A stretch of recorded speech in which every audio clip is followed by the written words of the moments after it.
নমস্কার বন্ধুরা, এই চ্যানেলে আরেকটি পর্বে তোমাদের সবাইকে স্বাগতম। তো বন্ধুরা, তোমরা কেমন আছো?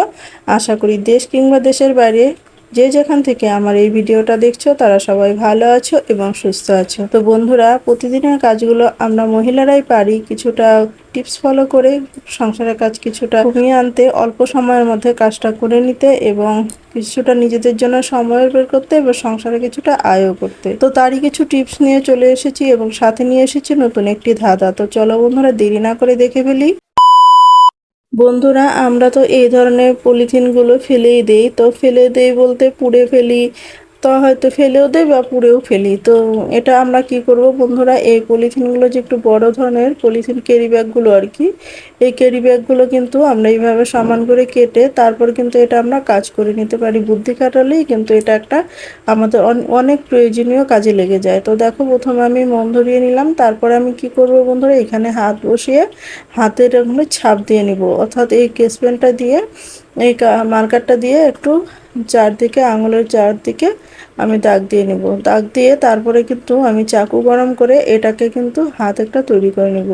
তো বন্ধুরা, এটা কিন্তু হ্যান্ড গ্লাভস আমরা খুব সহজে এইভাবে তৈরি করে নিতে পারি। এই ঘরে থাকা জিনিস দিয়েই এরকম কিন্তু আমরা হ্যান্ড গ্লাভস তৈরি করে নিতে পারি। আর দেখো, একটা হ্যান্ড গ্লাভস কিনে, এক সেট হ্যান্ড গ্লাভস কিনে আনতে আমাদের কিন্তু অনেক টাকা খরচা হয়ে যায়। তো আমরা যদি এই পলিথিনগুলো ফেলে না দিয়ে আমরা ঘরে বসে এরকম ধরনের আমরা পলিথিন দিয়ে যদি ঘরে বসে তৈরি করে নিতে পারি, তাহলে কিন্তু আমাদের অনেক টাকা সাশ্রয় হয়।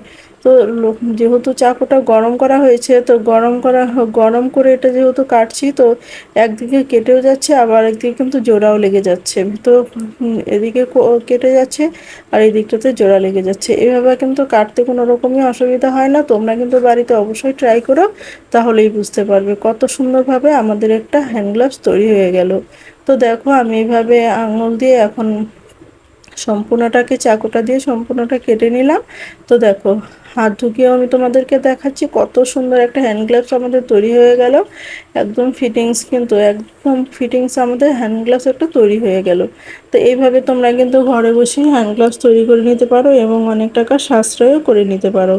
ফেলে দেওয়া জিনিস দিয়ে আমাদের এটা তৈরি হয়ে গেল। তো আশা করি তোমাদের এই টিপসটিও বেশি ভালো লেগেছে। তো বন্ধুরা, ভালো লাগলে একটা লাইক করে দিও, আর যদি বেশি ভালো লেগে থাকে তাহলে এই চ্যানেলটাকে সাবস্ক্রাইব করে রাখতে পারো, তাহলে আমি যে কোনো ভিডিও ছাড়ার সাথে সাথে তোমাদের কাছে পৌঁছে যাবে। তো দেখো কত সুন্দরভাবে আমার হ্যান্ড গ্লাভস তৈরি হয়ে গেল। তো খুব সহজে কিন্তু এটা হ্যান্ড গ্লাভস আমরা তৈরি করে নিতে পারি। চলো বন্ধুরা, তাহলে আমরা পরবর্তী টিপসটা দেখে নেই। তো বন্ধুরা, আমরা যখন মসুরির ডাল এনে ঘরে রাখি, তখন অনেকগুলো যদি মসুরির ডাল হয়ে যায় ঘরে রেখে রাখি, তাহলে কিন্তু নষ্ট হয়ে যায় কিছুদিন পর, সেটা কিন্তু নষ্ট হয়ে যায়, পোকা ধরে যায়। তো কিভাবে রাখলে এই মসুরির ডালটাকে আমরা খুব ভালো রাখতে পারবো, দীর্ঘদিন এটাকে সুন্দরভাবে রেখে খেতে পারবো, তারই একটি ছোট টিপস তোমাদের কাছে শেয়ার করছি। আশা করি সেটা দেখলে তোমাদের ভালো লাগবে। এর জন্য কি করতে হবে বন্ধুরা, এর জন্য নিয়ে নিতে হবে একটি রসুন। তো এখানে যেহেতু আমার অনেকটাই ডাল রয়েছে, তাই কিন্তু আমি এখানে একটা রসুন ব্যবহার করছি। এখানে কিন্তু বন্ধুরা আমি রসুনটা কিন্তু ছুলে নিব না, শুধু রসুনের কোয়াগুলো বের করে নিব। তো বন্ধুরা দেখো, এর সাথে আরেকটি টিপস আমাদের কাছে শেয়ার করি। তো দেখো, এইভাবে যখন আমরা রসুনের কোয়াগুলো বের করতে যাই, তখন কিন্তু আঙুল দিয়ে বের করতে খুব কষ্ট হয়। তো এরকম যদি চাকু এক সাইডে একটু ঢুকিয়ে তারপর একটু চাপ দাও, তাহলে কিন্তু খুব সুন্দরভাবে এই রসুনের কোয়াগুলো খুব সুন্দরভাবে এটা ছেড়ে যাবে। আশা করি তোমাদের এই টিপসটিও ভালো লেগেছে। তো দেখো, এখন রসুনগুলো আমি রসুনের কোয়াগুলো ছাড়িয়ে তারপর আমি কিন্তু এই মসুর ডালের মধ্যে রেখে দেব। তো খোসাগুলো কিন্তু আলাদা রয়েছে, আর খোসাগুলো কিন্তু যেটা আস্তে খোসা লেগে রয়েছে সেটা সহই দিয়ে দিয়েছি, আর এই যেগুলো পাতলাগুলো ফেলে দিলাম। তো এভাবে করে তারপর যদি একটু আমরা ঝাঁকিয়ে নেই, তাহলে কিন্তু রসুনের কোয়াগুলো নিচে চলে যাবে। আর রসুনটা যেহেতু ভিতরে থাকবে, রসুনের উগ্র গন্ধের জন্য কিন্তু এখানে কিন্তু কোনো রকম পোকা ধরবে না। আশা করি তোমাদের এই টিপসটিও অনেক বেশি কাজে লেগেছে এবং ভালো লেগেছে। তো বন্ধুরা, ভালো লাগলে একটা লাইক করে দিও, আর বেশি ভালো লাগলে বন্ধুবান্ধবদের কাছে শেয়ার করতে একদমই ভুলো না কিন্তু। তো বন্ধুরা, চলো তাহলে আমরা পরবর্তী টিপসটা দেখে নিই। তো বন্ধুরা, আমি এখানে নিয়ে নিলাম বাটি, আর বাটির মধ্যে নিয়ে নিলাম লেবু। তো লেবুর মধ্যে আমি দিয়ে দিলাম গরম জল। তো বন্ধুরা, লেবুর মধ্যে আমরা গরম জল দিচ্ছি কেন, আর কেনই বা গরম জল দিচ্ছি, আর দিলে বা কী হবে, তো বন্ধুরা গরম জল দেওয়ার এটাই মানে হচ্ছে যে গরম জল দিলে কিন্তু লেবুর রসটা যতটুকু থাকে লেবুর রস তার থেকে দ্বিগুণ কিন্তু বেড়ে যায় লেবুর রসটা গরম জল দেওয়াতে। যদি দেখছো তোমরা কোনো লেবুতে রসটা কম হয়, সেই লেবুটা তোমরা যদি এরকম করে রেখে তারপরে যদি উষ্ণ গরম জল দিয়ে দাও, কিছু সময় রেখে দাও, তাহলেই দেখবে যে লেবুর রসটা তোমার যতটুকু রস হওয়ার কথা ছিল তার থেকে কিন্তু দ্বিগুণ রস হবে।